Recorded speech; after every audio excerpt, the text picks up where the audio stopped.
Você já ouviu falar sobre fibrose cística? É uma doença hereditária rara. Neste educativo, vamos conhecer mais sobre essa doença, a fibrose cística.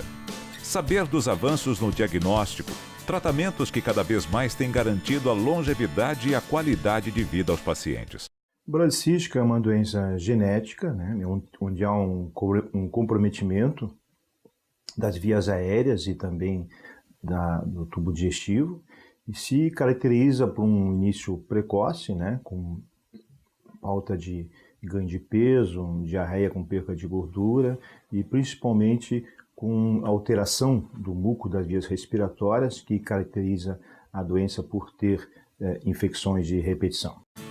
A fibrose cística também é conhecida como mucoviscidose ou como a doença do beijo salgado. Essa é a doença do beijo salgado. Então, é conhecida, né, por canções desde o século XVIII, que toda criança que fosse beijada na testa e tivesse sabor salgado, ela teria uma vida muito curta, né? Então, esse conhecimento, só em 1939 é que a doença foi reconhecida como uma nova entidade de doença. A fibrose cística é considerada uma doença rara, mas frequente.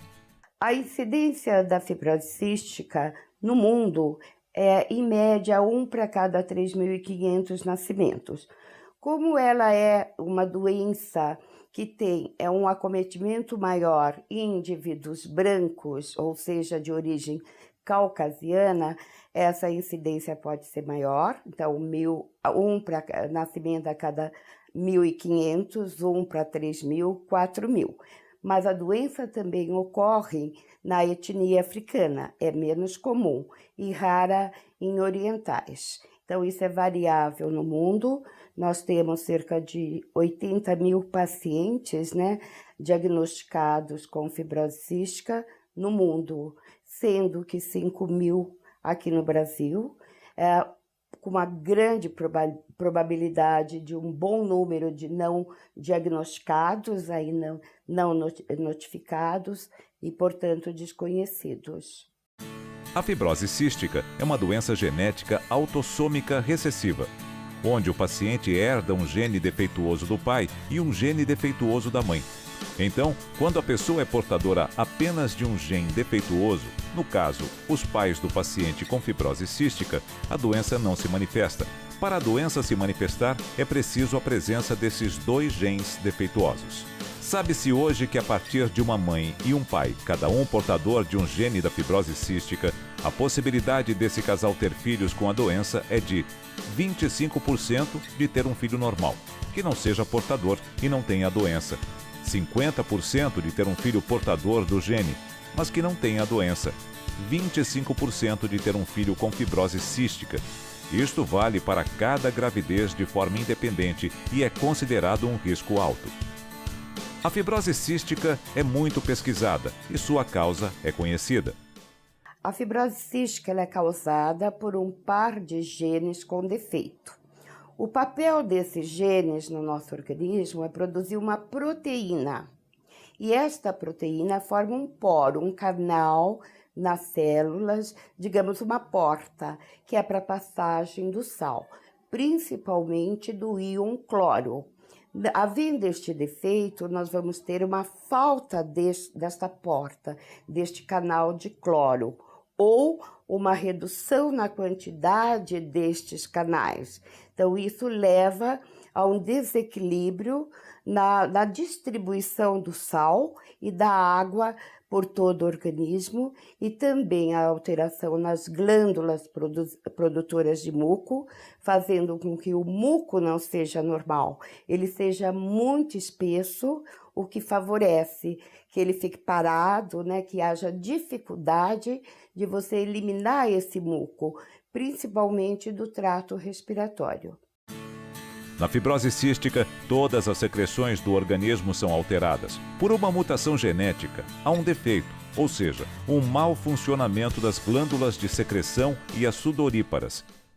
Na verdade, todas as glândulas produtoras de secreção, a gente chama de glândulas exócrinas, né?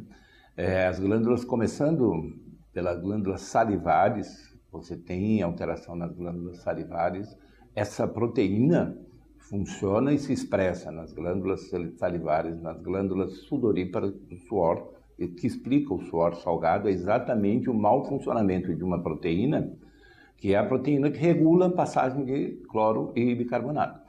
Então, as glândulas salivares, as glândulas sudoríparas, as grandes glândulas como o pâncreas, que produz uma secreção que é endócrina, que é a insulina e outras substâncias, mas a parte que produz as enzimas que digerem os alimentos que nós ingerimos, principalmente os alimentos de tamanho maior, que são as proteínas, as gorduras e os hidratos de carbono, essas secreções, a secreção dessas enzimas não chega no intestino. E aí um grande defeito que vai ocorrer é a má digestão e má absorção de alimentos, né? Que é um dos marcos da doença. Quando a doença acomete o pâncreas, se expressa no pâncreas. Aí você tem má digestão e má absorção de alimentos. As glândulas intestinais, em todas as mucosas nós temos glândulas, né, que produzem secreções, entre elas a secreção de muco, que é uma camada que protege os nossos intestinos e todos os dutos do fígado, por onde sai a bile, do pâncreas, por onde sai a enzima. No caso do homem, o duto que leva o espermatozoide, né, para a vesícula seminal com líquido depois da ejaculação, esse duto é obstruído. Então, mais de 95% dos homens com fibrose cística são estéreis, não eliminam o espermatozoide. Não são inférteis hoje nem impotentes, né? Porque você pode fazer fecundação usando células que a gente chama de germinativas, então não vai ter um problema definitivo, mas são azoospermicos. O bebê, quando nasce com fibrose cística, é normal, mas existem algumas características e sinais em que os pais e pediatras devem ficar atentos, que podem indicar a doença. O bebê ao nascer é totalmente normal. Uma característica que pode ocorrer, tá, que a gente pode ocorrer em alguns pacientes com fibrose cística, é a obstrução intestinal. A gente chama de ilho meconial. Tá? Esse ilho meconial é uma obstrução do intestino que ocorre em pacientes com fibrose cística, mas também em outras doenças, mas é que é um sinal muito importante que esse paciente possa ter fibrose cística. Tudo começou com as fezes, porque nós percebíamos que eram fezes muito volumosas, extremamente fédicas, e eu percebi que tinha alguma coisa errada com a digestão. Em casa, assim que ele tomava o leite, ele evacuava logo em seguida. E as fezes eram mais moles e gordurosas, né? E tinham várias evacuações ao dia, né? Esse era o principal sintoma que eu observei da fibrose cística. Agora vamos conhecer as principais características e sintomas da doença, dentre eles: dificuldade de ganhar peso. Apesar de bom apetite, significa uma má digestão e absorção dos alimentos da dieta. Diarreia crônica, abundantes, frequentes e com mau cheiro. Tosse crônica, respiração agitada, chiado no peito, infecções respiratórias e pneumonias. Suor salgado na pele, desidratação. Então, em linhas gerais, os sintomas principais são esses sintomas digestivos, nutricionais, respiratórios. No bebê pequeno também a desidratação. Uma desidratação por conta, muitas vezes nas épocas de muito calor, das perdas que eles têm dos sais no suor. Então, eles às vezes, pela sudorese intensa, eles podem desidratar. Os sintomas da fibrose cística também podem variar de intensidade. A doença fibrosística ela pode se manifestar de diversas maneiras, desde um grau muito leve, que o paciente passa a vida inteira sem ter diagnóstico, né, até um diagnóstico muito precoce, né, com manifestações precoces mesmo, levando muitas vezes ao óbito rapidamente, antes de 6, 7 meses ou 1 ano de idade. Apesar da fibrose cística ter algumas características específicas, muitas vezes ela pode ser confundida com outras doenças. E outras doenças mais raras também, mas as doenças mais frequentes que muitas vezes são confundidas seriam a asma, a tuberculose e bronquiectasias sensulato. Foi confundido, eu não diria com doença na época, mas com um desenvolvimento tardio.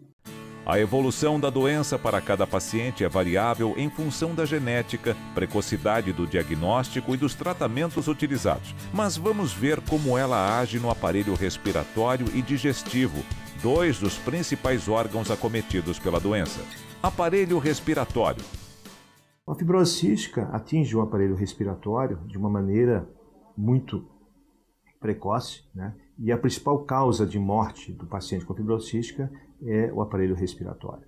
Há uma alteração do ponto de vista bioquímico intracelular em que alguns elementos dentro da célula não conseguem sair para fora da célula, fazendo com que um muco da secreção intraluminal seja mais espesso, seja mais viscoso, com dificuldade de drenar, e com isso ocorre um processo inflamatório intenso no local, levando à migração de leucócitos e outros agentes anti-inflamatórios, juntamente com a integração de bactérias muito patogênicas, principalmente o Staphylococcus aureus e a Pseudomonas aeruginosa, levando a uma infecção crônica e uma destruição progressiva do pulmão até a morte.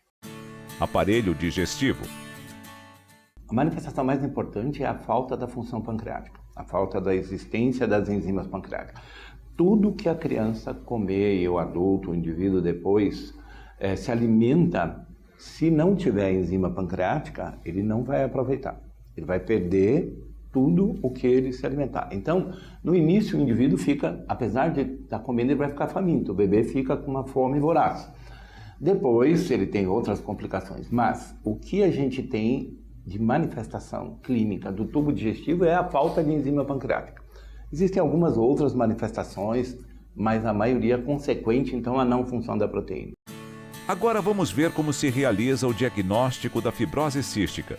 O diagnóstico da fibrose cística ele vai se basear numa história clínica, então um quadro clínico de infecções respiratórias de repetição, ou uma tosse crônica, ou uma bronquite de difícil tratamento, ou às vezes o paciente que já tem até uma sequela, uma cicatriz no pulmão.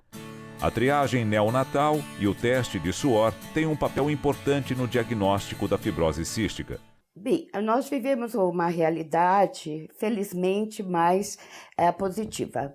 O teste de triagem neonatal, ele está estabelecido em quase todos os estados brasileiros. Então, é feito no 3º dia de vida. Se o resultado for anormal, a criança é reconvocada, se repete o teste. Então, aí você já tem. Se a triagem é positiva, mesmo com o bebê com toda a aparência saudável, ele deve realizar o teste do suor. Coleta do suor para dosagem de sal. O teste do suor é o teste definitivo, onde a gente faz o diagnóstico. A triagem neonatal é feita através do teste do pezinho, em que a gente suspeita do diagnóstico. Quando há uma triagem neonatal positiva, esses pacientes são encaminhados para o teste do suor, onde a gente chama de um padrão ouro. O teste do suor alterado, ou seja, acima de 60, indica que esse paciente tem fibrose cística e imediatamente ele é encaminhado para uma equipe multidisciplinar para iniciar o tratamento. Um dos avanços na abordagem diagnóstica é em relação à gestação. Hoje, a fibrose cística pode se manifestar dentro do útero. Isso é um dado muito importante porque a doença foi, por um longo período de anos, uma doença em que era da atenção do pediatra. Mas hoje a gente tem envolvido e necessitamos da ajuda dos ultrassonografistas, dos ginecologistas e obstetras, porque o diagnóstico, a manifestação clínica da doença pode ocorrer dentro do útero. Também se utiliza alguns testes genéticos para avaliar as mutações da doença. Hoje em dia a gente tem também disponível os testes genéticos moleculares para se avaliar as mutações que podem levar à fibrose cística. São testes de custo mais caro, mas que estão se tornando cada vez mais disponíveis. O impacto da confirmação do diagnóstico de fibrose cística para os pais assusta. O diagnóstico no início assustou bastante, né? Porque é muita pressão, né? Você vai vendo, você vai pedir informação, vai tentar buscar em algum livro, na internet, então você fica muito assustada. É fundamental a família ter consciência que não deve sentir culpa pelo filho ser portador de fibrose cística. Então, a primeira corresponsabilidade dos pais é entender isso. Não é culpa da mãe, nem culpa da mãe, nem culpa dos avós. São alterações químicas que aconteceram há milhares de anos nos genes e que vêm se perpetuando. A corresponsabilidade no cuidar do paciente deve ser dividida da forma com que o casal se compõe. Desmontar a culpa hoje que os pais possam carregar pelo fato de filho ter doença hereditária é entender que eles também trazem informações, que essas informações não foram oriundas ou não foram originárias deles. São coisas que vêm lá de trás.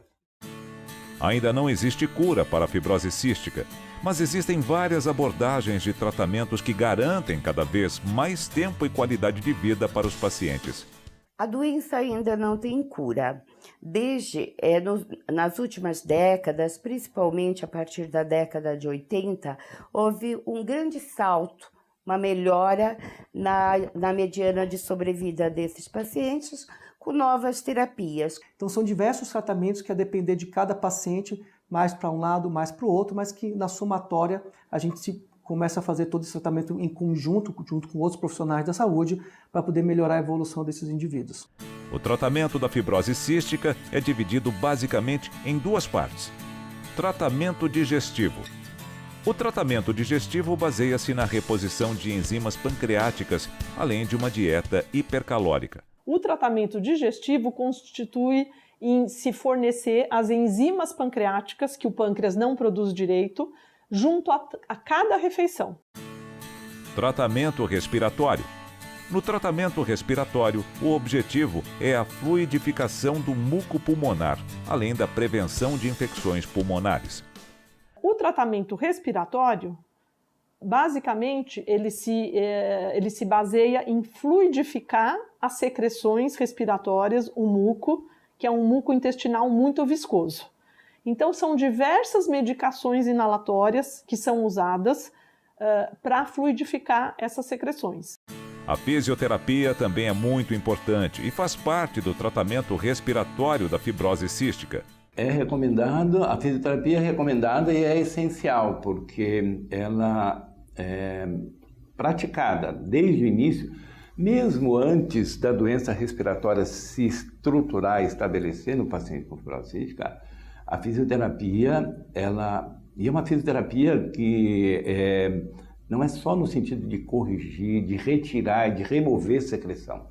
Né? Ela é importante para a força muscular, para o treinamento, técnicas de respiração, técnicas de toalete para retirar a secreção. E isso, quanto mais precoce você inicia. E a fisioterapia pode usar ferramentas tradicionais, né?